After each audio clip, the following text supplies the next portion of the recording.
Hello students, अभी हम देखेंगे acceleration. Acceleration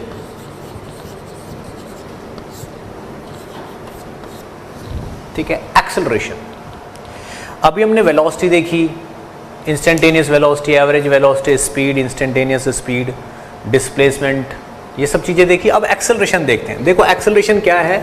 acceleration is rate of change of velocity. Acceleration जो होता है वो rate of change of velocity होता है। चेंज ऑफ वेलोसिटी यानी कि v2 minus v1 by T is acceleration. इस तरीके से एक्सेलरेशन को डिफाइन किया जाता है। यह एक्सेलरेशन का समझ लीजिए फॉर्मूला है। ठीक, अगर हम वेलोसिटी की फाइनल वैल्यू में से वेलोसिटी की इनिशियल वैल्यू माइनस करके t से डिवाइड कर देंगे तो एक्सेलरेशन आ जाएगा। इसको आप चाहो तो एवरेज एक्सेलरेशन भी बोल सकते हो। अगर आप एक्सेलरेशन निकालना चाहते हो बहुत छोटे टाइम इंटरवल के लिए तो इसको dv लिखना पड़ेगा और इसको dt लिखना पड़ेगा। ये एक्सेलरेशन होगा dv बाई dt। और ये जो एरो है, ये एरो ये बताता है कि v2 माइनस v1 की डायरेक्शन में a होगा, ना तो v1 की डायरेक्शन में ना v2 की डायरेक्शन में। v2 माइनस v1 की जो नेट डायरेक्शन आएगी उस डायरेक्शन में a होगा। ठीक है। अब मान लो कोई कहता है कि फॉर एग्जाम्पल एक गाड़ी 4 मीटर पर सेकंड से ईस्ट में चल रही है, यानी कि 4 मीटर पर सेकंड से ईस्ट में चल रही है। आफ्टर 4 सेकंड इसकी speed 8 meter per second north हो गई है। ठीक है ना। तो बताना है एक्सेलरेशन कितना है। देखिए टाइम इंटरवल कितना है? 4 सेकंड का। 4 सेकंड का टाइम इंटरवल बड़ा होता है, इसलिए जो ये एक्सेलरेशन पूछा गया ये एवरेज एक्सेलरेशन है। तो एक्सेलरेशन के लिए मुझे क्या करना पड़ेगा? v2 minus v1 by T करना पड़ेगा। अब v1 क्या है? v1 इनिशियल वेलोसिटी है, कितनी? 4 मीटर पर सेकंड ईस्ट। अगर मैं यहाँ पे ये डायरेक्शन ड्रॉ कर लूँ, ये ईस्ट, ये वेस्ट, ये नॉर्थ, ये साउथ, तो इसको चाहो तो I लिख लो और इसको चाहो तो J लिख लो। तो ईस्ट में जो वेलोसिटी वो 4 मीटर पर सेकंड, तो v1 is equal to 4I कह सकते हो आप। v2 is equal to 8 meter per second north, 8J कह सकते हो आप नॉर्थ को। नॉर्थ तो ये हुआ ना। तो एक्सेलरेशन कितना बनेगा? v2 minus v1 by T, यानी कि एक्सेलरेशन बनेगा कितना? v2 minus v1। यहीं पे कर देते हैं। v2 की वैल्यू कितनी है? 8J माइनस v1 माइनस का 4I और डिवाइडेड बाई t। टाइम कितना लगा है? 4 सेकंड डिवाइडेड बाई 4, यानी कि acceleration is equal to 2J minus I, यानी कि माइनस का I और प्लस का 2J, ये एक्सेलरेशन हुआ। अगर इसको हम ड्रॉ करें तो ये एक्सेलरेशन किस तरफ आएगा? ये एक्सेलरेशन आया ना, acceleration is equal to minus I और प्लस का 2J। अगर इस एक्सेलरेशन को ड्रॉ किया जाए, इस वाले को यहां पे हम ड्रॉ करते हैं, तो एक्सेलरेशन किस तरफ हुआ? 1 यूनिट इस तरफ और 2 यूनिट इस तरफ, यानी कि रिजल्टेंट देखें तो इस तरफ एक्सेलरेशन हुआ। ठीक, अगर सिचुएशन देखी जाए तो मान लो कोई बॉडी इस तरफ चल रही थी, कितनी स्पीड से? 4 से। 4 सेकंड बाद वो 8 मीटर पर सेकंड, यानी कि यहां पे जैसे ही पहुंची ऊपर की तरफ 8 मीटर पर सेकंड से चल रही, कोई बॉडी इस तरफ चल रही है, उसको यहां से आपने यूं चला दिया तो डेफिनेटली इसी तरफ धकेला होगा आपने बहुत देर तक, तभी तो ये इस तरफ चली गई। इसलिए एक्सेलरेशन भी किस तरफ आया है? इस तरफ। तो इस तरफ धकेला होगा आपने, इस तरफ फोर्स लगा। इस तरफ चलती हुई बॉडी पे अगर आप इस तरफ फोर्स लगाओगे तो डेफिनेटली ऐसे मुड़ी जाएगी, तो इस तरफ 8 मीटर पर सेकंड हो जाएगी अगर ये वाली 4 है। तो धकेलना इज एक्सेलरेशन। तो जो एक्सेलरेशन है आप चाहो तो उसको धकेलना, मैंने हिंदी में लिखा है, धकेलना समझ सकते हो। जैसे किसी चीज को ऐसे धकेलते हैं, दैट इज एक्सेलरेशन। धकेलने का मतलब होता है फोर्स लगाना। ठीक। और अगर आप इस फोर्स को मास से डिवाइड कर दोगे तो एक्सेलरेशन आ जाएगा। ये चीज हम नेक्स्ट टू नेक्स्ट चैप्टर में पढ़ेंगे, पर एक्सेलरेशन को अगर फीलिंग से समझना है तो समझ लो धकेलने के बारे में सोचना पड़ेगा। ठीक है, तो पहले तो हम जैसे मान लो कोई ये गाड़ी है, ये इस तरफ जा रही है 10 मीटर पर सेकंड से, ठीक है ना, और मान लो ये इस तरफ चलते चलते क्या हो रही है, स्लो। इस तरफ जा रही है 10 मीटर पर सेकंड से और चलते चलते क्या हो रही है, स्लो। तो कोई पूछ रहा है कि एक्सेलरेशन की डायरेक्शन क्या है। आप बस मुझे इतना बताइए कि अगर ये गाड़ी इस तरफ 10 मीटर पर सेकंड से जा रही है और ये स्लो हो रही है, तो कोई उसको किस तरफ धकेल रहा होगा। कोई डेफिनेटली इसको इस तरफ धकेल रहा होगा, यूं। तभी तो ये इस तरफ चलते हुए स्लो हो रही है, इस तरफ चलते हुए स्लो हो रही है, तो डेफिनेटली कोई इस तरफ धकेल रहा होगा। इसका मतलब इस सिचुएशन में एक्सेलरेशन की डायरेक्शन जो है वो इस तरफ है। धकेलने की डायरेक्शन ही एक्सेलरेशन की डायरेक्शन है।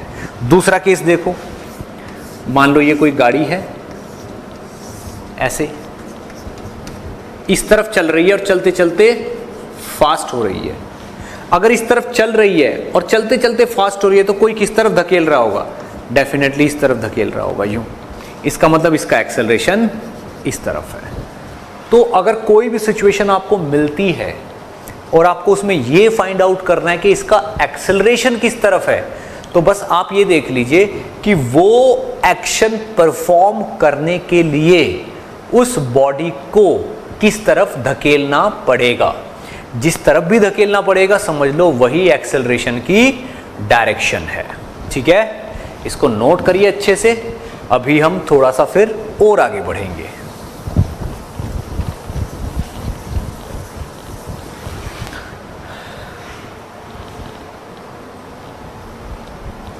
ओके, देखिए हमने एक्सेलरेशन को लिखा था a is equal to dv by dt, यानी कि rate of change of velocity with respect to time. आप v को क्या लिखते हैं, dx बाई dt। तो अगर मैं dv बाई dt लिख रहा हूं तो इसका मतलब होगा d by dt of dx by dt, यानी कि d square x by dt square. ये भी एक्सेलरेशन ही है। ठीक, यहीं से एक तरीका और निकाला जा सकता है। आप चाहो तो जो a is equal to D V by D T लिखा हुआ है, इसमें आप dx की ऊपर और dx की नीचे मल्टीप्लाई कर दो तो ये बन जाएगा a इंटू, ये चीज तो v बन गई, v इंटू और ये dv by dx, dv by dx। ये फॉर्मूला भी एक्सेलरेशन का ही है। दूसरा फॉर्मूला क्या है एक्सेलरेशन का, dv बाई dt। ठीक है, तीसरा फॉर्मूला क्या है एक्सेलरेशन का, D square x by D T square. ये तीन फॉर्मूले एक्सेलरेशन के ही हैं। ठीक, अब अगर यहां पे देखा जाए, कोई बोल रहा है, फॉर एग्जाम्पल कोई बोल रहा है कि किसी बॉडी का एक्स कोऑर्डिनेट, यानी कि जब चलती है तो x coordinate is 3t square, ये है। तो बताइए उसका एक्सेलरेशन कितना है एक्स डायरेक्शन में। तो क्या करेंगे, अगर मैं dx बाई डी टी कर दूंगा कितना बनेगा, 3 इंटू 2t 6t। ये तो वेलोसिटी आ गई, यानी कि वेलोसिटी इज इक्वल टू कितनी आ गई, 6t। और एक्सेलरेशन इज इक्वल टू कितना आ गया, अगेन डिफरेंशिएट कर दो dv बाई dt, यानी कि 6t को अगर आप डिफरेंशिएट करोगे d बाई dt तो कितना आएगा, 6। यही आपका आंसर भी है। इस तरीके से आप एक्सेलरेशन निकाल सकते हो, बहुत इजी वे है ये। ठीक, अब एक्सेलरेशन से हम थोड़ा सा बाहर आते हैं, ये वाले टाइप के क्वेश्चन भी करेंगे हम। ठीक, पहले एक्सेलरेशन का फिजिकल मीनिंग से जो रिलेटेड क्वेश्चन है वो करते हैं। ओके, देखिए अभी हम थोड़ी सी इंटरेस्टिंग टाइप की प्रॉब्लम सॉल्व करेंगे, ठीक है ना, काइनेमेटिक्स की। जैसे फ्री फॉल, फ्री फॉल की प्रॉब्लम्स। फ्री फॉल का मतलब क्या होता है? कोई चीज फ्रीली फॉल कर रही है। फ्री का मतलब होता है अंडर ग्रेविटी ओनली, यानी कि जब बॉडी इस तरीके से फॉल करती है कि उस पर केवल ग्रेविटी लगे, उसको बोलते हैं फ्री फॉल। अब गिरने का मतलब, फॉल करने का मतलब ये नहीं कि नीचे जाए। किसी चीज को आपने ऊपर, अगर आपने थ्रो कर दिया, ऊपर हवा में थ्रो कर दिया इस तरीके से, एयर को मान लो एब्सेंट मानते हैं और ऊपर थ्रो कर दिया, ठीक, तो ऊपर थ्रो जब करते हैं तो बॉडी हाथ से छूट के चली जाती है एटमॉस्फेयर में। जब वो एटमॉस्फेयर में चल रही होती है तो उस पर केवल अर्थ की तरफ से ग्रेविटी लगती है। इसका मतलब जो बॉडी है वो ऊपर जाते टाइम भी अंडर ग्रेविटी है, ऊपर जाते टाइम भी वो अंडर ग्रेविटी है। यानी कि अगर किसी बॉडी को आप यहां से ऊपर फेंकते हो u वेलोसिटी से, तो ऊपर जाते हुए भी that is freely falling, freely falling, वो अभी भी फ्रीली फॉल कर रही है। यानी कि अंडर ग्रेविटी ओनली। किसी बॉडी को आप इस तरफ थ्रो करोगे तो वो यूं जाके ऐसे आएगी, ये भी फ्री फॉल ही है, क्योंकि अगर केवल ग्रेविटी एक्ट कर रही है तो आपको फ्री फॉल के सारे फंडे लगा सकते हो आप, वो भी फ्री फॉल ही है। तो फ्री फॉल का मतलब कब होता है? जब बॉडी केवल अंडर ग्रेविटी होती है, तब सिचुएशन को फ्री फॉल बोलते हैं कि ये बॉडी फ्री फॉल कर रही है। अब हमारे पास तीन इक्वेशंस हैं, v is equal to U plus A T, s is equal to U T plus half A T का स्क्वायर, और v square is equal to U square plus का 2as। तीन इक्वेशन है।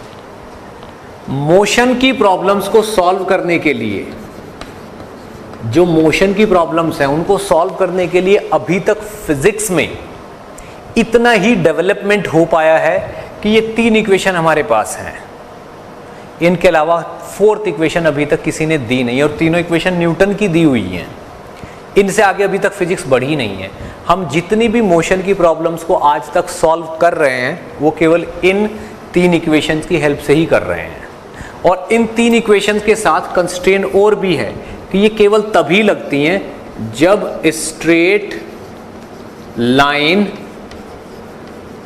पाथ में particle motion करे और acceleration constant हो, acceleration constant हो, तभी ये तीन इक्वेशन लग पाती हैं। बस यही तीन, यानी कि ये अगर पाथ कर्व्ड होगा ना तो ये तीनों इक्वेशन नहीं लगेंगी। पाथ ऐसे ऐसे जिगजैग टाइप होगा तो ये तीनों इक्वेशन नहीं लगेंगी, क्योंकि पाथ का स्ट्रेट लाइन होना जरूरी है, तभी लगेंगी। दूसरी चीज, अगर एक्सेलरेशन वेरी कर रहा है, टाइम के साथ साथ एक्सेलरेशन बदल रहा है, तब भी ये तीन इक्वेशन नहीं लगेंगी, क्योंकि तभी लगनी है जब एक्सेलरेशन कांस्टेंट रहता है।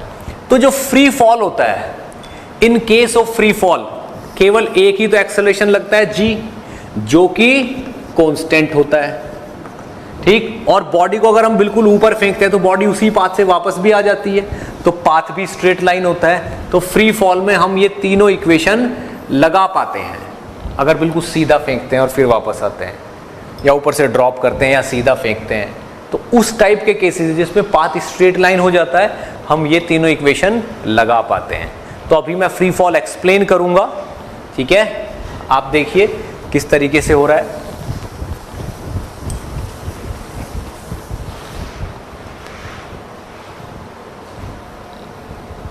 ओके, देखिए फ्री फॉल क्या है। फ्री फॉल के फंडे पूरे काइनेमेटिक्स का बेसिक है, यानी कि motion in one dimensional, two dimensional, rotative motion, projectile, सबका बेसिक है ये फ्री फॉल, ठीक। तो फ्री फॉल के क्या है, 5 फंडे हैं। 5 फंडे हैं फ्री फॉल के। अगर 5 के 5 हमें बहुत अच्छे से समझ आते हैं तो समझ लो काइनेमेटिक्स हमारे लिए बहुत इजी भी हो सकती है। कैसे? फर्स्ट फंडे की बात करते हैं।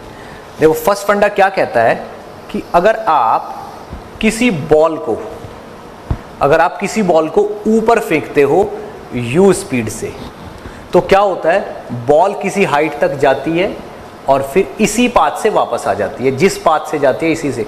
देखिए मैंने दो पाथ बनाई है, एक जाने का और एक आने का। एक्चुअल में बॉल इसी पाथ से जाएगी और इसी पाथ से वापस आ जाएगी। आप लोगों को समझ आए इसलिए मैंने दो पाथ बनाए हैं, जबकि ये वाली लाइन इसी लाइन के ऊपर है। तो फर्स्ट फंडा क्या कहता है कि अगर किसी बॉल को आप ऊपर फेंकते हो u वेलोसिटी से और नीचे की तरफ एक्सेलरेशन ग्रेविटी लग रही है, नीचे की तरफ एज एन एक्सेलरेशन ग्रेविटी लग रहा है, तो इसका ऊपर जाने का टाइम, ऊपर जाने का हाईएस्ट पॉइंट तक जाने का टाइम होगा u/g। हाईएस्ट पॉइंट से नीचे आने का टाइम होगा अगेन u/g। तो ऊपर जाके वापस आने का टोटल टाइम होगा 2u/g। ये आपका फर्स्ट फंडा है, ये पहला फंडा है। मतलब क्या हुआ, अगर आपने किसी बॉडी को ऊपर फेंका है 10 की स्पीड से, ठीक, g की वैल्यू कितनी है 10, तो अगर 10 की स्पीड से ऐसे फेंका है तो 10/10 1 सेकंड ऊपर जाने में लेगी और फिर 1 सेकंड नीचे आने में लेगी। आप 2 सेकंड बाद उसको कैच कर सकते हो, ये बताता है। अगर किसी बॉडी को 20 की स्पीड से फेंका है तो ऊपर जाने में कितना टाइम लेगी 20/10 यानी कि 2 सेकंड। वापस आने में कितना लेगी अगेन 20/10 2 सेकंड, यानी कि 4 सेकंड बाद आप उसको कैच कर सकते हो। इस तरीके से आप इस फंडे को यूज कर सकते हो। ये फंडा कोई स्पेशल कहीं से आया नहीं है, जस्ट ये 3 इक्वेशंस का ही, जो ये 3 इक्वेशंस है इन्हीं का रिजल्ट है। कैसे, यहां पे वेलोसिटी कितनी होगी 0 और यहां पे कितनी दी आपने u, यहां से लेके यहां तक फर्स्ट इक्वेशन लगा दो, v = u + at, ये फर्स्ट इक्वेशन है। यहां पे लगाएंगे तो वेलोसिटी की वैल्यू कितनी है फाइनली 0, इनिशियल वेलोसिटी कितनी है u, प्लस का एक इस तरफ है नीचे की तरफ तो माइनस का g × t, यानी कि u - gt = 0। तो t की वैल्यू हो गई u/g, ये t की वैल्यू हो गई, कितनी हो गई u/g। हमने कौन सा टाइम निकाला, हमने वो टाइम निकाला है जब वेलोसिटी 0 हो गई, यानी कि ये वो टाइम है जो यहां से 0 वेलोसिटी होने तक का टाइम है। देखो 0 वेलोसिटी = u - gt। अब इसका डबल लगेगा, अब वहां से नीचे तक आने में भी इतना ही टाइम लगे, जब जाने में इतना टाइम लगा तो आने में भी इतना ही लगेगा, तो यहां से ये टाइम आ गया है। ठीक, दूसरे फंडे पे आ जाते हैं, सेकंड फंडा। सेकंड फंडा ये है कि अगर आपने यहां से किसी बॉल को ऊपर फेंका है u वेलोसिटी से, तो वो ऐसे यूं जाएगी और यूं वापस आ जाएगी, इस पाथ से जाएगी और इसी पाथ से वापस आ जाएगी, यहां पे गिर जाएगी। ठीक, तो मैक्सिमम हाइट अटेन्ड, ये maximum height attain is u² / 2g, u² / 2g। इसका मतलब तो ये हुआ, अगर आपने किसी चीज को ऊपर की तरफ 10 की स्पीड से फेंका तो मैक्सिमम हाइट कितनी होगी 10 का स्क्वायर बाई 2 × 10 यानी कि 5 मीटर। अगर 20 की स्पीड से फेंक रहे हो, अगर कितने की स्पीड से फेंक रहे हो 20 की, तो h की वैल्यू कितनी होगी 20 का स्क्वायर बाई 2 × 10 यानी कि 20 × 20/20 यानी कि 20 मीटर। इसका मतलब किसी बॉल को अगर आप 20 मीटर से फेंक रहे हो तो वो 20 मीटर तक जाके वापस आएगी, किसी को 10 मीटर से फेंक रहे हो तो वो बस 5 मीटर तक जाके वापस आएगी। तो इस सेकंड वाले फंडे से, ये कौन सा फंडा है सेकंड फंडा, इस सेकंड वाले फंडे की हेल्प से आप हाईएस्ट पॉइंट तक, ठीक है ना, कितनी डिस्टेंस ट्रेवल कर लेगी या मैक्सिमम हाइट कितनी होगी वो निकाल सकते हो तुरंत, टाइम ही नहीं लगेगा आपको। कोई बोले आपको 5 मीटर पर सेकंड से ऊपर फेंका है तो 5 का स्क्वायर करिए 25 डिवाइडेड बाई 2 × 10 20, 25/20 यानी कि 1.25 मीटर की हाइट तक जाएगी बॉडी। बस ये सेकंड फंडा बताता है। जरा नोट करिए इसको, फिर बाकी के 5 फंडे हैं ना पूरे, तो बाकी के 3 फंडे भी मैं एक्सप्लेन करता हूं क्या क्या है। ओके, देखिए थर्ड फंडा क्या है। थर्ड फंडा क्या कहता है कि अगर मान लो ये कोई टावर है, ये कोई टावर है, कोई इस पे खड़ा हुआ है एक बॉल को अपने हाथ में लेके, इस टावर की हाइट है h, तो अगर ये इसको ड्रॉप करता है ड्रॉप करने का मतलब ऐसे पकड़ के रखा हुआ है और यूं छोड़ देता है, यानी कि ये इसको ड्रॉप करता है। ड्रॉप करने का मतलब है चलेगा कितनी स्पीड से, u इज इक्वल टू 0। तो ये वाली बॉल आके नीचे यहां गिर जाएगी इस जगह पे, ये वाली बॉल आके नीचे यहां पे गिर जाएगी। अगर ये यहां पे गिरती है तो थर्ड फंडा ये कहता है कि नीचे गिरने में टाइम लेगी √2h/g। बहुत सिंपल सा फंडा है। कौन सा फंडा है, थर्ड। तो आप इसको ऐसे लिख सकते हो कि ये थर्ड फंडा है। क्लियर? अब सुनना है ध्यान से, ये थर्ड फंडा है। इसका मतलब ये अगर h is equal to 20 meter है, 20 मीटर की हाइट से ये चीज ड्रॉप कर रहे हैं, तो टाइम कितना लगेगा, √2 × 20/10 यानी कि √4 यानी कि 2 मीटर पर सेकेंड ये लगेगा। क्या बात समझ में आती है? 10 मीटर है तो 2 × 10/10 √2 सेकेंड लगेंगे। बहुत सिंपल फंडा है। अब ये कहीं अलग से नहीं आया, ये हमने सेकेंड इक्वेशन से निकाला है। h is equal to ut plus half at² से निकाला है। u इज इक्वल टू 0 से चल के h हाइट तक गिरने का टाइम है ये। h की जगह क्या लिया जाएगा, -h, क्योंकि यहां से नीचे गिर रही है। इज इक्वल टू ut, ये चीज 0 हो गई, u की वैल्यू तो 0 है, प्लस का हाफ इंटू माइनस का g इंटू t²। अब आप देखो इस वाले माइनस से ये वाला माइनस कट जाएगा तो इस t की वैल्यू आ जाएगी 2h/g। तो t is equal to √2h/g। ये सेकंड इक्वेशन से आया है, तो कहीं अलग से नहीं आया, बस इसको हमें याद रखना है। तो ये था अपना थर्ड फंडा। फोर्थ फंडा ये कहता है कि अगर ये कोई टावर है और यहां से आप किसी बॉडी को ड्रॉप कर रहे हो, ये h हाइट है, तो ये बॉडी आके नीचे यहां गिरेगी। जब ये यहां गिरेगी तो वेलोसिटी की वैल्यू होगी √2gh। ये फोर्थ फंडा है। सबसे इजी काम यही है, यानी कि h की वैल्यू अगर 20 है तो यहां कितनी स्पीड से गिरेगी, √2 × 10 × 20 यानी कि 20 × 20 यानी कि 20 की स्पीड से गिरेगी। अगर h की वैल्यू 10 है तो 2 × 10 × 10 √200 की वेलोसिटी से गिर जाएगी। बहुत सिंपल काम है, ये भी कहीं अलग से नहीं आया। थर्ड इक्वेशन है v² is equal to u² plus 2ah। u की वैल्यू 0 है क्योंकि यहां से ड्रॉप कर रहे हैं। अब जो ये थर्ड फंडा है ये सबसे ज्यादा इंपॉर्टेंट है, इसमें एक चीज समझने वाली है। जहां से आपने u इज इक्वल टू 0 से स्टार्ट किया है, वहां से लेके ग्राउंड तक की डिस्टेंस है कितनी, h। इसलिए h हाइट गिरने का टाइम ये है। अगर यहां से केवल l हाइट तक गिरने का टाइम निकालना हो, केवल l हाइट तक, जहां से ड्रॉप किया वहां से नीचे l हाइट तक, तो टाइम हो जाएगा √2l/g। तो यहां से जितना भी नीचे आप चेक करोगे उतनी ही वैल्यू यहां पे आ जाएगी। जैसे h हाइट नीचे है तो 2h/g हुआ, यहां से l हाइट नीचे है तो 2l/g हुआ। ठीक, इस तरीके से यहां पे ये टाइम निकल आएगा जितना भी है।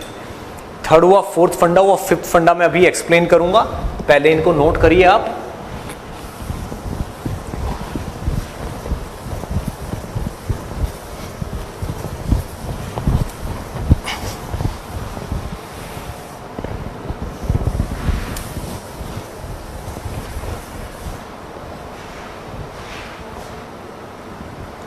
ओके, देखिए फिफ्थ फंडा क्या कहता है।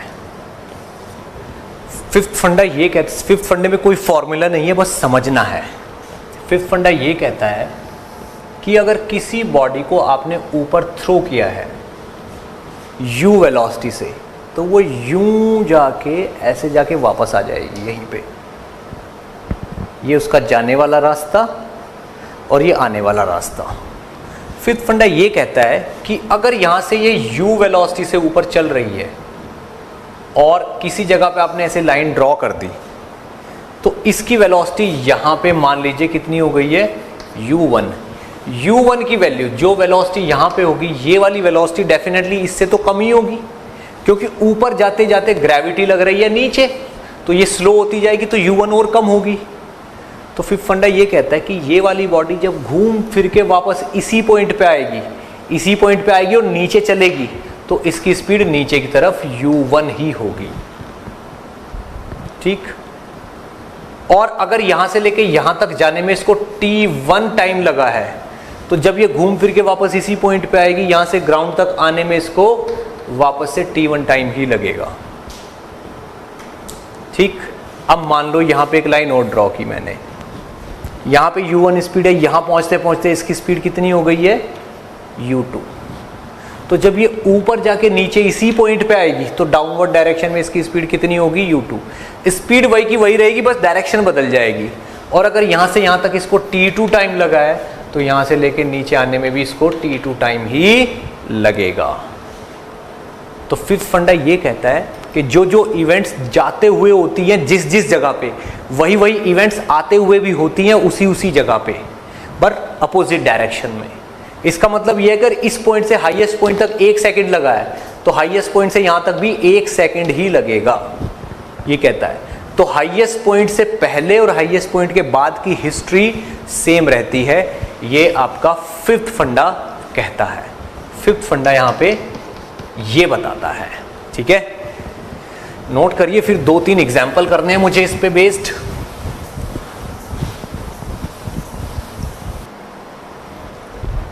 ओके, अब ये जो मैंने 5 फंडे फ्री फॉल के एक्सप्लेन किए हैं, इनके एप्लीकेशन देखिए आप, कितने अच्छे अच्छे क्वेश्चन इनसे सॉल्व हो जाते हैं। फॉर एग्जाम्पल, मान लीजिए कोई टावर है जिसकी हाइट कुछ भी मान सकते हो, मान लो 20 मीटर है, तो 10 मीटर नीचे और 10 मीटर ऊपर। यहाँ पे भी एक समझ लीजिए एक और विंडो है यहाँ पे, और यहाँ पे कोई इंसान खड़ा हुआ है। एक इंसान यहाँ पे है, इसके हाथ में एक बॉल है, तो ये इंसान क्या करता है, इस बॉल को ड्रॉप करता है ऐसे यूं, और ये बॉल यहाँ गिर जाती है, ठीक। तो जो इस विंडो से नीचे वाला पार्ट है दैट इज सेकेंड हाफ, और जो इस विंडो से ऊपर वाला पार्ट है that is first half. Question ये है कि जब ये बॉल ड्रॉप की जाएगी, जब ये बॉल ड्रॉप की जाएगी, तो ये फर्स्ट हाफ में मान लो t1 टाइम पास करती है, और सेकेंड हाफ में ये t2 टाइम पास करती है।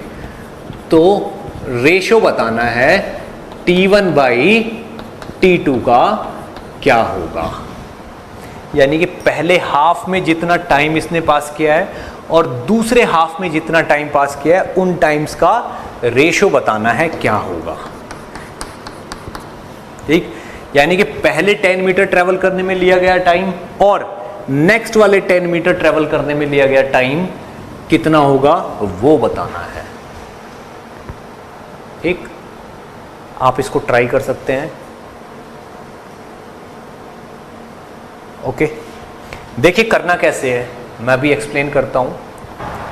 होता क्या है, यहां पे अगर देखा जाए तो बॉल जब यहां से लेके यहां तक गिरती है तो टोटल टाइम कितना होता है t1 प्लस t2। तो अगर मैं t1 प्लस t2 की टोटल वैल्यू निकालूं, t1 प्लस t2 की टोटल वैल्यू निकालूं, तो आएगा √2h/g। अगर यहीं पे वैल्यू भी डाल दी जाए तो ये वाली वैल्यू आएगी 2 × 20/10 का √, यानी कि 2 सेकेंड्स। t1 प्लस t2 कौन सा टाइम है टोटली, ये वाला और ये वाला दोनों मिला के।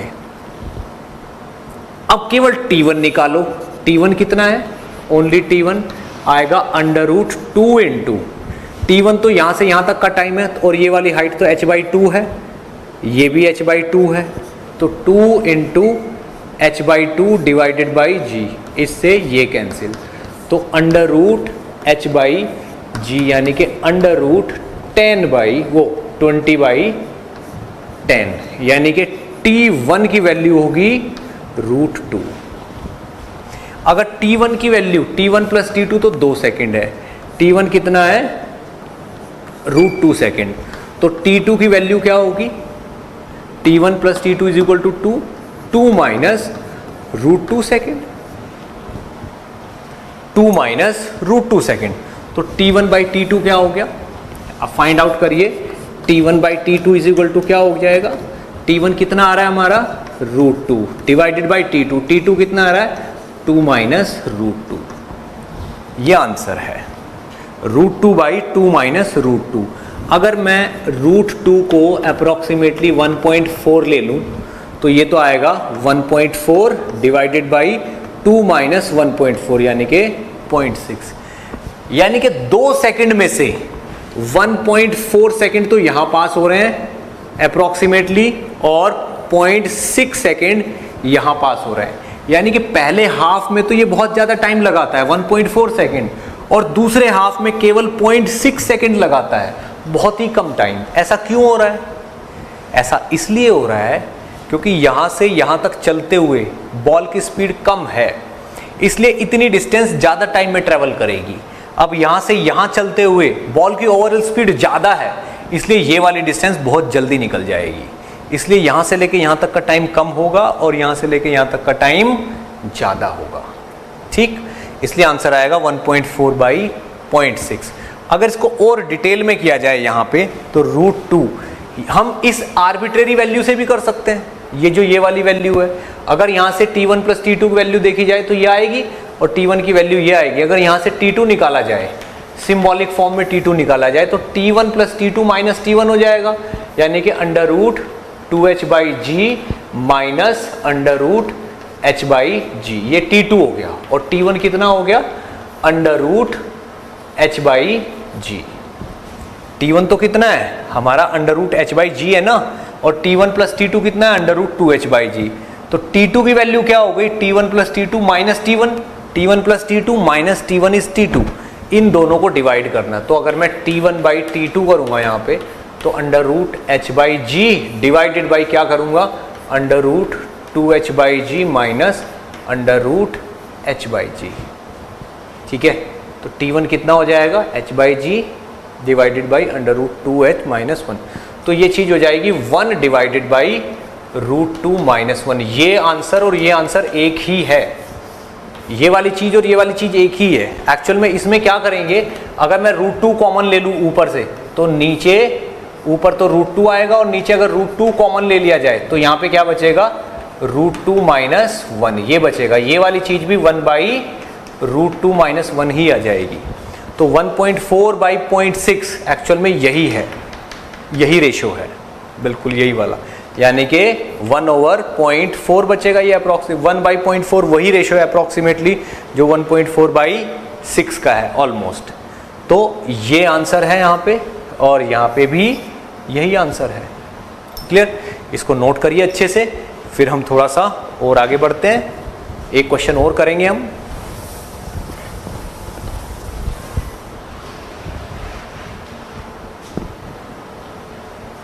ओके, एक क्वेश्चन और देखिए, इसी का नेक्स्ट पार्ट है। मान लीजिए ये कोई टावर है, ठीक है, वही अगेन 20 मीटर की हाइट है और ये 10 मीटर पे, यहाँ नीचे से 10 मीटर पे एक विंडो है, वहाँ पे एक इंसान खड़ा हुआ है ऐसे अपनी बॉल लेके, और एक इंसान ऊपर खड़ा हुआ है अपनी बॉल लेके। ठीक, तो जब ये अपनी बॉल को ड्रॉप करता है तो बॉल यूं आती है नीचे और यहाँ गिर जाती है। जैसे ही इसके सामने ये वाली बॉल आती है, ये भी अपनी बॉल को ड्रॉप कर देता है, तो इसकी बॉल आके यहाँ गिर जाती है इस जगह पे। तो बताना है कि इसकी बॉल के और इसकी बॉल के यहाँ गिरने के जो टाइम में डिफरेंस होगा वो कितना होगा। ये वाली हाइट टोटल 20, ये 10 है तो ये भी 10 होगी। इसने भी इसको ड्रॉप किया है और इसने भी इसको ड्रॉप किया है। बताना है कि जब ये वाली बॉल यहाँ गिरेगी और ये वाली बॉल यहाँ गिरेगी तो दोनों के टाइमिंग में कितना डिफरेंस होगा। आप ट्राई करिए, फिर मैं एक्सप्लेन करूँगा अभी।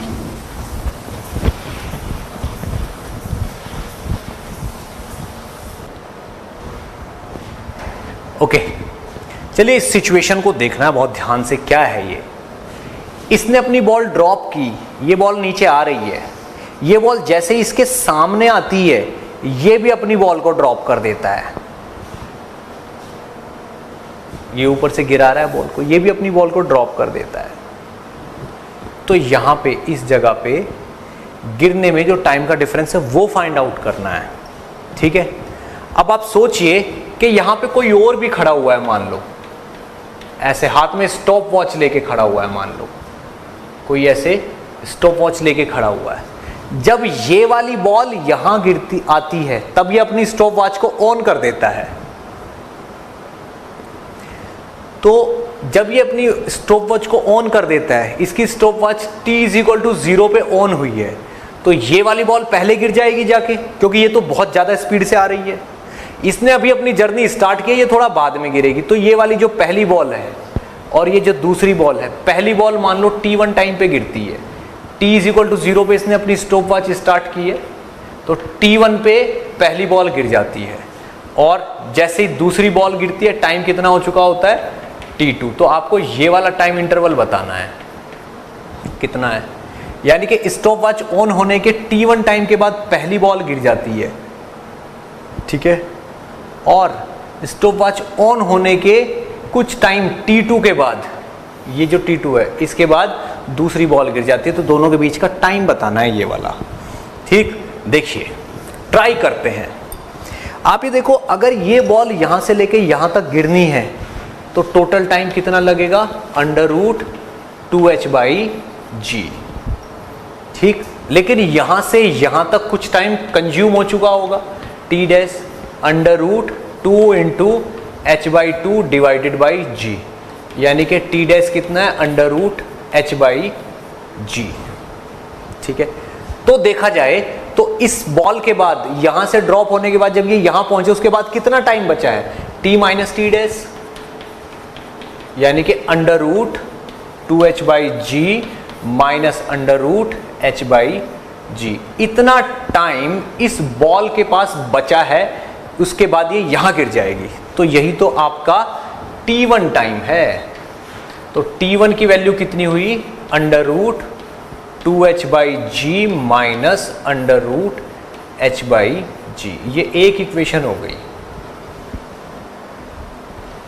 t1 टाइम कौन सा है, बॉल के यहां पहुंचने के बाद जो बचता है। अब टोटल टाइम तो t है, उसमें से t डैश माइनस कर दो तो यहां से यहां तक गिरने का टाइम ही बचा, तो टोटल टाइम तो t है, ये t डैश है। इस t में से t डैश माइनस कर दो तो कौन सा टाइम बचा, यहां से यहां गिरने वाले, यानी कि स्टॉप वॉच ऑन करने के बाद t1 टाइम, यहां तक का टाइम ये लिखा हुआ है। अब t2 टाइम देखते हैं। t2 टाइम कौन सा टाइम है, स्टॉप वॉच ऑन करते ही उसने भी अपनी बॉल ड्रॉप कर दी, तो जैसे ही उसने अपनी बॉल ड्रॉप की उसको कितना गिरना है, कुल 10 मीटर, यानी कि h/2 ही तो गिरना है इसको, तो इसका h/2 गिरने का टाइम कितना है, t2, √2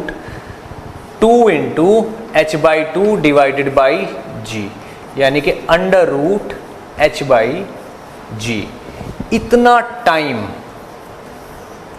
इतना टाइम दूसरी बॉल को लगेगा, यानी कि ये कौन सा टाइम है, ये t2 टाइम है। और अपना आंसर क्या है, डेल्टा टी। डेल्टा टी क्या बनेगा, t2 - t1, t2 - t1। t2 कितना है, √h/g minus √2h/g minus √h/g। तो यहाँ पे क्या हो जाएगा, 2√h/g माइनस √2h/g, ये बनेगा। अब आप देखो, यानी कि 2 माइनस कितना बना, h/g की वैल्यू कितनी होगी, h तो कितना है 20, h कितना है 20, 20/2 यानी कि 2√2 माइनस 2h, 20 × 2 40/10 माइनस 2, ये आ गया आपका डेल्टा टी, 2√2 - 2, ये आंसर है। इतना टाइम होगा इस बॉल को गिरने के और इस बॉल को गिरने के बीच के टाइम इंटरवल में। ठीक, यहीं पे एक एग्जांपल और देखिए आप। ठीक है, मान लो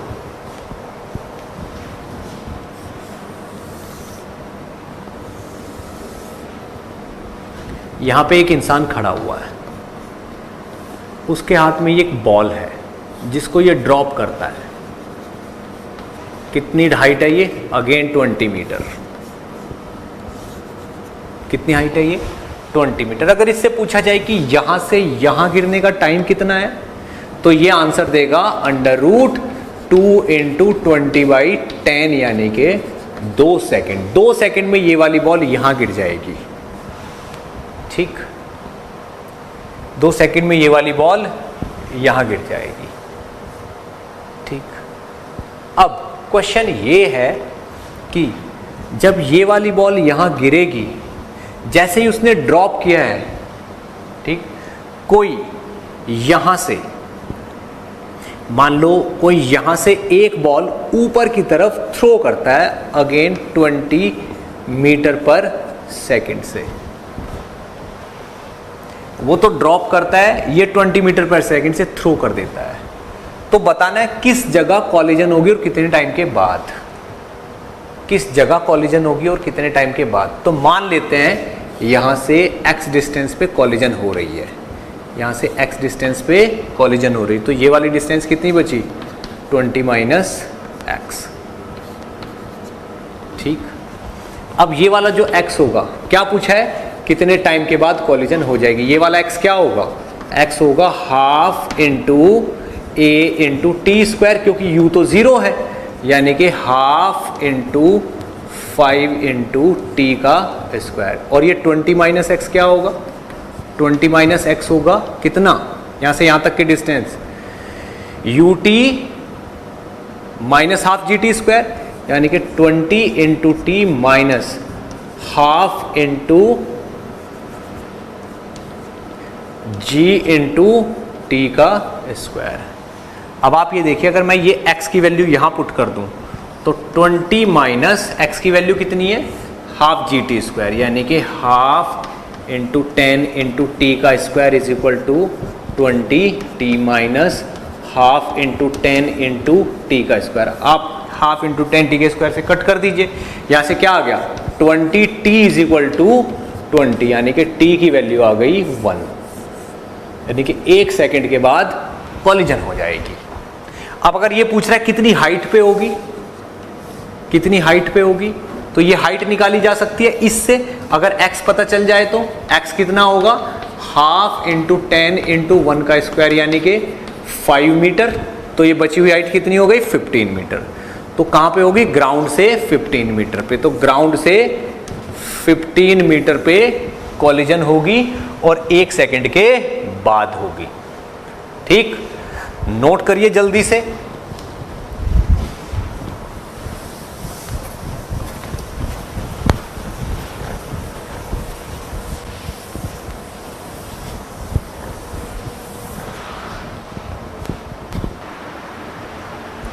ओके, देखिए क्वेश्चन, देखिए काफी अच्छा क्वेश्चन है। इसने बोला है a stone is dropped into a well. ये कोई वेल है, उसने बोला इसमें एक स्टोन ड्रॉप किया गया है, ठीक है ना, ये कोई वेल है, इसमें एक स्टोन ड्रॉप किया गया है, इन विच a stone is dropped into a well in which the level of water is h below the top of the well, यानी कि यहां से h हाइट नीचे तक पानी भरा हुआ है, यहां से पे पानी, यहां पे पानी भरा हुआ है। तो ये बोल रहा है if v is the velocity of sound, v is the velocity of sound, the time t after which the splash is heard is given by, यानी कि अगर किसी ने ये स्टोन इसमें ड्रॉप किया है तो इसको जो यहां पे गिरने की आवाज आएगी वो कितनी देर बाद इसको सुनेगी, ये क्वेश्चन है। ठीक, stone is dropped into a well in which the level of water is h below the top of the well, if v is the velocity of sound, the time t after which the splash is heard is given by। 4 option दिए हैं और पूछ रहा है कि यहाँ पे जो छपाक की आवाज आएगी वो इसको इसके ड्रॉप करने के कितने टाइम बाद आएगी। आप ये देखिए, जब ये स्टोन यहाँ से t = 0 पे ड्रॉप किया गया है तो t1 टाइम में तो ये यहाँ जाके गिरेगा ही गिरेगा, और वो टाइम कितना होगा, √2h/g, इतना टाइम होगा। अब जब यहां पे ठीक है ना। जब यहाँ पे छपाक की आवाज होगी तो वो आवाज फिर निकल के यहाँ तक पहुंचेगी, इसके कानों तक। तो ये जो आवाज ऊपर जा रही है, ये आवाज में तो कोई मैटर नहीं होता, आवाज पे तो ग्रेविटी नहीं लगती, तो आवाज तो कांस्टेंट स्पीड से चलेगी। जो साउंड है, साउंड के केस में क्या होता है, साउंड के केस में नो एक्सेलरेशन होता है, कोई एक्सेलरेशन होता ही नहीं साउंड के केस में। साउंड कोई एम मास थोड़ा ही है जो उस पर ग्रेविटी का फोर्स लग के ग्रेविटेशनल एक्सेलरेशन जी आ जाएगा। साउंड तो एक वेव है, वेव की स्पीड है v। तो इतना टाइम तो साउंड क्रिएट होने में लग गया। अब साउंड को कितना टाइम लगेगा, h/v। तो टोटल टाइम कितना हो जाएगा, यहां से ड्रॉप करके वहीं तक वापस जाने का, √2h/g टाइम के बाद तो साउंड ही क्रिएट होगी, इसके बाद h/v टाइम और लगेगा। इतने टाइम बाद उसको छपाक की आवाज सुनाई देगी। क्लियर? याद रखना है क्वेश्चन को, कब ग्रेविटी लगानी है और कब नहीं लगानी है, ठीक है ना। एक क्वेश्चन और देखिए। नेक्स्ट क्वेश्चन ये है कि a stone is thrown vertically upward with an initial velocity u from the top of a tower। ये कोई टावर है मान लो, यहां से एक स्टोन को ऊपर फेंका गया है विद वेलोसिटी u। तो ये बोल रहे हैं reaches the ground with a velocity 3u। जब ये ऊपर जाके नीचे आता है यहां पे, तो ये वाली वेलोसिटी होती है 3u। Height of the tower is, tower की हाइट बतानी है कितनी है, आप ये देखिए, ठीक है। ट्राई करिए जरा क्वेश्चन को, मैं क्वेश्चन को फिर से एक्सप्लेन कर देता हूं। एक टावर है जिसकी हाइट h, उसकी उस पे खड़े होके u वेलोसिटी से किसी पार्टिकल को थ्रो किया। जब ये ऊपर जाके नीचे आया यहां पे, तो इसकी वेलोसिटी कितनी है 3u।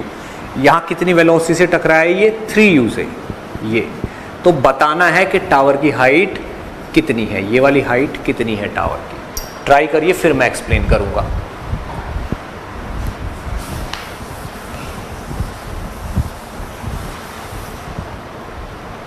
ओके, देखिए क्वेश्चन देखने में ऐसे लग रहा है जैसे पता नहीं क्या करना पड़ेगा इसमें, लेकिन अगर फिफ्थ फंडा याद किया जाए तो मुझे इतना पता है कि अगर यहां से कोई चीज u स्पीड से उठी है तो ऊपर जाके जब वापस इसी पॉइंट पे आएगी तो स्पीड नीचे की तरफ u होगी।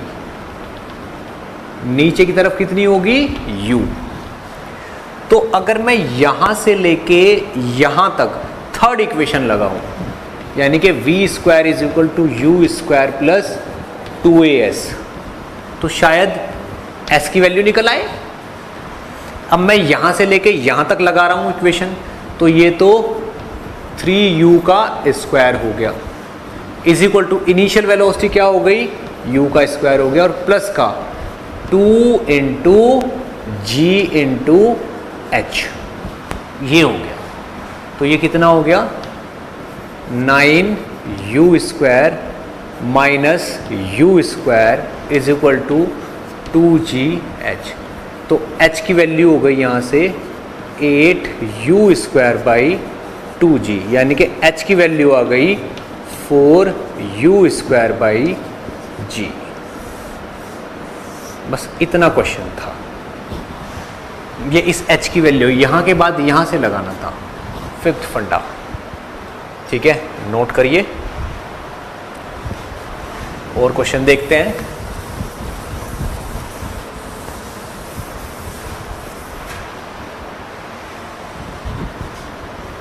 ओके, देखिए क्वेश्चन क्या है। उसने बोला है कि एक पार्टिकल मान लो ऐसे चल रहा है इस स्ट्रेट लाइन पे, यानी कि पॉइंट A से B की तरफ जा रहा है ये पार्टिकल यूं। तो जब ये A पे था तो इसकी वेलोसिटी इस तरफ u थी, और ये चल रहा है कांस्टेंट एक्सेलरेशन से। Constant acceleration is equal to A से चल रहा है। तो जब ये B पे पहुंचता है तो इसकी वेलोसिटी इस तरफ हो जाती है v। तो क्वेश्चन ये है कि अगर A और B का मिड पॉइंट है C क्या है मिड पॉइंट, ठीक। तो बताइए वेलोसिटी एट सी कितनी होगी, सी पॉइंट पे वेलोसिटी कितनी होगी, ये पूछा गया है। ठीक, और सी जो है मिड पॉइंट, रास्ते का मिड पॉइंट है, टाइम का मिड पॉइंट नहीं है। ये टाइम का मिड पॉइंट नहीं है, ये इस पूरे रास्ते का मिड पॉइंट है। ऐसा भी तो सोचा जा सकता है कि यहां से यहां तक जाने में टी टाइम लगा है, तो टी बाई 2 टाइम पे वेलोसिटी कितनी होगी, वो बहुत इजी है निकालना यहां से, लेकिन वैसा है नहीं। ये बोल रहे हैं रास्ते के मिड पॉइंट पे कितनी वेलोसिटी होगी। आप इसको ट्राई करिए, फिर मैं एक्सप्लेन करूंगा। ओके, देखिए करना क्या है, मुझे इस पॉइंट पे वेलोसिटी निकाली। मान लो यहां से लेके यहां तक की डिस्टेंस टोटल कितनी है, x। तो ये वाली डिस्टेंस कितनी हुई यहां से यहां तक की, x/2, और ये भी कितनी हुई, x/2। तो अगर मैं यहां से a से b तक थर्ड इक्वेशन लगाता हूं, तो v का square is equal to u का square plus 2 into a into X, ये वाली हुई। इस इक्वेशन को मैंने कहां से कहां तक लगाया, a से लेके b तक, v square is equal to u square plus 2ax। तो ये यहां से 2ax की वैल्यू आएगी v square minus u square, और केवल ax की वैल्यू कितनी आएगी, डिवाइडेड बाई 2। इसको हम साइड में रख लेते हैं, इसकी हमें जरूरत पड़ेगी। अब यही काम हम यहां से लेके यहां तक कर लेते हैं। a से b तक तो ये लगाया हमने, फिर a से c तक लगाते हैं। मान लो c पे वेलोसिटी है vc, तो vc का square is equal to u का square plus 2 into a into यहां से यहां तक की डिस्टेंस तो x/2 है, इंटू x/2। अब 2 से 2 कैंसिल हो गया, तो यहां पे vc का स्क्वायर इज इक्वल टू हो गया u का स्क्वायर प्लस ax, यानी कि u का स्क्वायर प्लस ax ये रहा, v square by 2 minus u square by 2। तो ये कितना हो गया, v square by 2 plus u square by 2। तो आंसर हो गया आपका v square plus u square by 2। लेकिन ये क्या हुआ, vc का स्क्वायर है, तो vc कितना हो जाएगा, इसका अंडर रूट। ये आपका आंसर हो जाएगा। इस क्वेश्चन को सॉल्व करने के लिए अगर आप कोई और मेथड ट्राई करोगे तो बहुत टाइम लग सकता है। ठीक, इसलिए ये थर्ड इक्वेशन का यूज करके भी हम इसको बहुत जल्दी निपटा सकते हैं।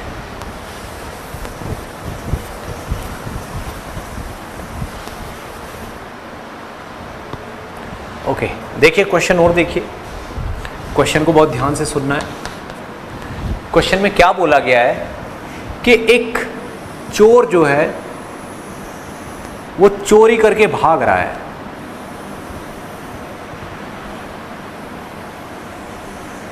ठीक है ना, एक चोर जो है वो चोरी करके भाग रहा है। तो चोर ऐसे भाग रहा है इस तरफ, कितनी स्पीड से, 72 किलोमीटर पर आवर से। This is velocity of thief, जिसको अगर मीटर पर सेकंड में कन्वर्ट करें तो 72 इंटू 5/18 जो कि आएगा 20। तो थीफ की वेलोसिटी है 20 मीटर पर सेकंड। ठीक है, अब वेलोसिटी ऑफ पुलिस, जो ये थीफ है, ये दौड़ रहा है चोरी करके, इसके पीछे पीछे पुलिस दौड़ रही है। पुलिस की स्पीड है 90 किलोमीटर पर आवर, यानी कि अगेन 90 इंटू 5/18 यानी कि 25 मीटर पर second. This is velocity of police. Police की वेलोसिटी कितनी है, 25 मीटर पर सेकेंड। अगर पुलिस की वेलोसिटी इतनी है और इसकी इतनी है तो पुलिस की स्पीड तो ज़्यादा है, पुलिस डेफिनेटली थीफ को पकड़ ही लेगी। तो मान लो किसी time t is equal to 0 पे थीफ यहां मुड़ गया इस तरफ एक टर्न पे, ये क्या है, एक टर्न पे थीफ ऐसे मुड़ गया। ठीक, और इस टाइम ये गलत रोड पे चला गया, ना तो इधर जा सकता ना इधर जा सकता। मान लीजिए इधर भी खाई है और इधर भी खाई है, ये कहीं जा ही नहीं सकता, तो ये इस तरफ मुड़ गया। इसके टर्न लेने के 10 सेकंड बाद पुलिस आ जाती है, तो पुलिस यहां पे आती है और पुलिस भी इसको देख के इसी तरफ मुड़ जाती है, लेकिन कितने टाइम बाद, 10 सेकंड के बाद। तो क्वेश्चन ये है कि इस टर्न से कितनी डिस्टेंस ट्रेवल करने के बाद चोर को पुलिस पकड़ लेगी। डी बताना है कितना है, यानी कि टर्न से कितनी डिस्टेंस ट्रेवल करने के बाद चोर को पुलिस पकड़ लेगी, दोनों एक लेवल में आ जाएंगे। ये क्वेश्चन है, ठीक, आप ट्राई करिए। ओके, देखिए करना कैसे है, इसको सॉल्व करें तो यहां से जब थीफ मुड़ा है ऐसे, तब t इज इक्वल टू कितना हो रहा है 0। तो मान लो कुछ टाइम t के बाद, t is equal to t के बाद वो पकड़ा जाता है d डिस्टेंस पे, तो इस d की वैल्यू लिखी जा सकती है 20 इंटू t। थीफ के टर्न लेने के t टाइम बाद वो पकड़ा गया, तो d की वैल्यू लिखी जा सकती है 20 इंटू t। अब पुलिस आती है, पुलिस भी यहां से कितनी डिस्टेंस चलती है d, तो कैपिटल D की वैल्यू हो गई 25 इंटू, लेकिन पुलिस 10 सेकंड के बाद आई है, तो पुलिस को यहां से यहां तक पहुंचने में 10 सेकंड कम मिले हैं, तो ये होना चाहिए t माइनस 10। ठीक, तो d की वैल्यू 20t और ये t माइनस 10, तो ये कितना हो गया 25t minus 250 is equal to d। d की वैल्यू कितनी होगी 20t, तो ये क्या है 5t is equal to 20t में से करेंगे तो 5t और ये कितना हो गया 250।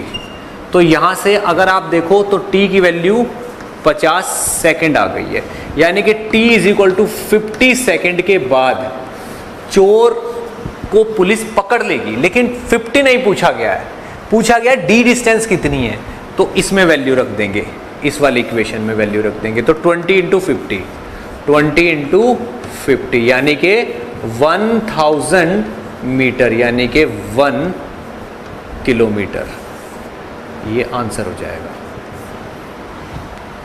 यानी कि टर्न लेने के 1 किलोमीटर बाद पुलिस चोर को पकड़ लेगी। ठीक है, ट्राई करिए या नोट करिए।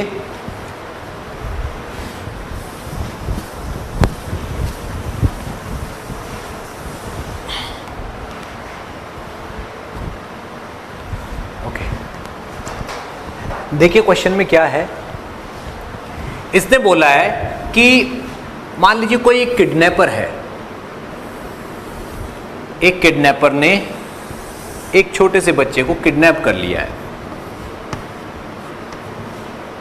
और वो कह रहा है इस टावर पे चढ़ के कि मैं इसको ड्रॉप कर दूंगा। ठीक, इस टावर की हाइट है 11.8 मीटर, बहुत ज़्यादा होती है। इस पे चढ़ के ब्लैकमेल कर रहा है कि मैं इसको ड्रॉप कर दूंगा, अगर ये ड्रॉप करेगा तो इस लाइन पे गिरेगा, ये यहाँ पे।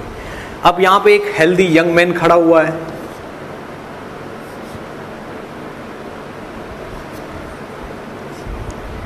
वो यहां से 7 मीटर की डिस्टेंस पे खड़ा हुआ है।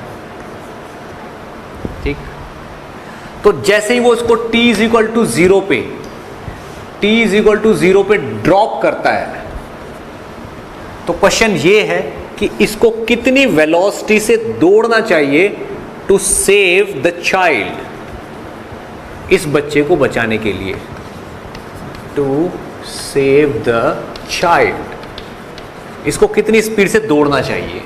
ठीक, गिवन है इसकी हाइट जो है, यानी कि इसकी जो आर्म्स है उनकी डिस्टेंस है ग्राउंड से 1.8 मीटर पे, तो बताना कितनी स्पीड से दौड़ना चाहिए कि ये इस बच्चे को गिरने से बचा ले। ठीक, तो क्वेश्चन क्या कहता है, अगर मुझे यहां से यहां तक, देखो जब जैसे ही वो इसको ड्रॉप करेगा तभी ये दौड़ेगा, ये एकदम तभी दौड़ना स्टार्ट करेगा जब वो इसको ड्रॉप करेगा। अगर इसको ड्रॉप करने का टाइम मुझे यहां से लेके यहां तक का पता चल जाए तो उतनी देर में इसको यहां से यहां पहुंच जाना चाहिए। तो अगर t इज इक्वल टू 0 पे ये इसको ड्रॉप कर रहा है तो यहां तक ही गिरना है, क्योंकि इसकी आर्म्स का लेवल तो यहीं पे है, तो 11.8 में से 1.8 हाइट तक ही गिरना है, तो ये कितनी हाइट हो गई 10 मीटर। तो टाइम कितना लगेगा, √2 इंटू 10/10, 2h/g, ये कट गया, √2 सेकेंड, यानी कि ये जो चाइल्ड है इसको यहां से लेके यहां तक गिरने में कितना टाइम लगेगा, √2 सेकेंड, जिसकी वैल्यू अप्रोक्सीमेटली 1.4 सेकेंड होती है। इसके पास कितना टाइम है, 1.4 सेकेंड, और कितनी दूर दौड़ना है, 7 मीटर। तो वेलोसिटी कितनी रखनी पड़ेगी, 7 मीटर कितनी देर में कवर करना है, 1.4 सेकेंड में, यानी कि 5 मीटर पर सेकेंड। यानी कि इसको कितनी स्पीड से दौड़ना पड़ेगा, 5 मीटर पर सेकेंड से। ठीक, अब आप देखिए इसमें हुआ क्या है, ऐसे क्वेश्चन को किस तरीके से सोचना होता है। इसमें बहुत सारी प्रॉब्लम्स हैं। ये जब स्टार्ट करेगा, जब हम किसी वेलोसिटी को स्टार्ट करते हैं तो वेलोसिटी v = 0 से ही स्टार्ट होती है, एकदम से v से स्टार्ट नहीं होती। पर उसने क्वेश्चन में दिया है कि ये स्टार्ट करता है तो कितने से, v से। तो ये हमको मानना पड़ेगा कि जब ये दौड़ना स्टार्ट करता है तो एक कांस्टेंट वेलोसिटी v से दौड़ना स्टार्ट करता है, कांस्टेंट वेलोसिटी v से दौड़ना स्टार्ट करता है और पूरा टाइम उसी वेलोसिटी से दौड़ता रहता है। अब इसकी हाइट 1.8 मीटर है, तो जब ये ऐसे अपनी आर्म्स को ऐसे करके दौड़ेगा तो ग्राउंड से 1.8 मीटर ऊपर ही चाइल्ड को कैच कर लेगा। तो चाइल्ड को यहाँ से यहाँ तक ही गिरना है, यानी कि कितना गिरना है, बस 10 मीटर। हाइट 11.8 मीटर है, लेकिन 10 मीटर ही गिरना है, तो इसलिए इसका 10 मीटर गिरने का ही टाइम निकालेंगे हम, और वो कितना आएगा, अप्रॉक्सीमेटली 1.4 सेकेंड। उतने टाइम से कितनी डिस्टेंस इसको ट्रेवल करनी है, 7 मीटर। तो 7 मीटर ट्रेवल अगर ये करेगा 1.4 सेकेंड में, तो स्पीड कितनी होनी चाहिए, 5 मीटर पर सेकेंड। यही अपना आंसर बनेगा।